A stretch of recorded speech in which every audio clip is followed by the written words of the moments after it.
Napansin mo ba ang dumaraming kasamaan na nangyayari sa social media at sa buong mundo?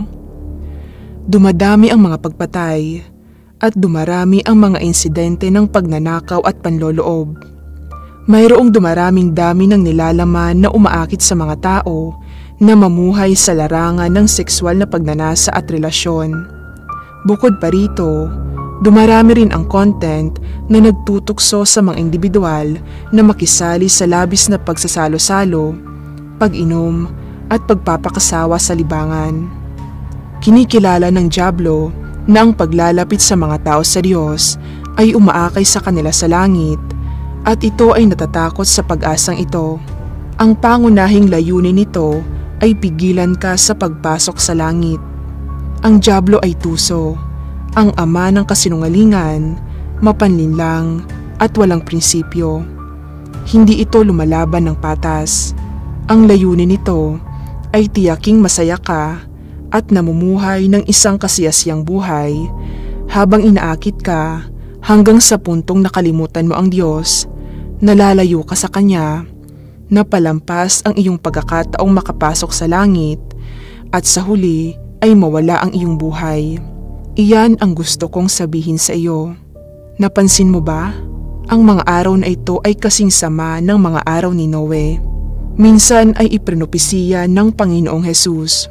At kung paano ang nangyari sa mga kaarawan ni Noe, ay gayon din naman ang mangyayari sa mga kaarawan ng anak ng tao.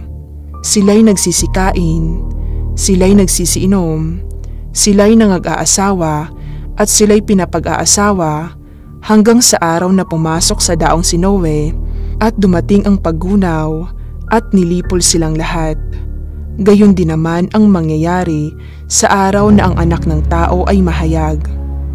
Kapag ang sangkatauhan ngayon ay naging kasing tiwali at masama ng mga tao noong panahon ni Noe, babalik ang Panginoon. Muling parurusahan ng Diyos ang masamang sangkatauhan na ito. Kaya, hindi natin dapat pahintulutan ang ating sarili na linlangin ni Satanas, magpakasasa sa makamundong kasiyahan at malulong sa digital na larangan. Sa halip, dapat nating unahin ang paggugol ng oras sa paglapit sa Diyos at salubungin ang pagbabalik ng Panginoon sa lalong madaling panahon upang magkaroon tayo ng pagkakataong makapasok sa langit. Nais kong ibahagi sa inyong lahat ang sumusunod na sipi. Mangyaring basahin ito ng paulit-ulit. Sabi ng Diyos, "Gising mga lalaking kapatid, gising mga babaeng kapatid. Hindi maaantala ang aking araw.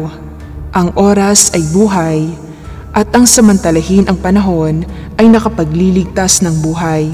Hindi na malayo ang oras.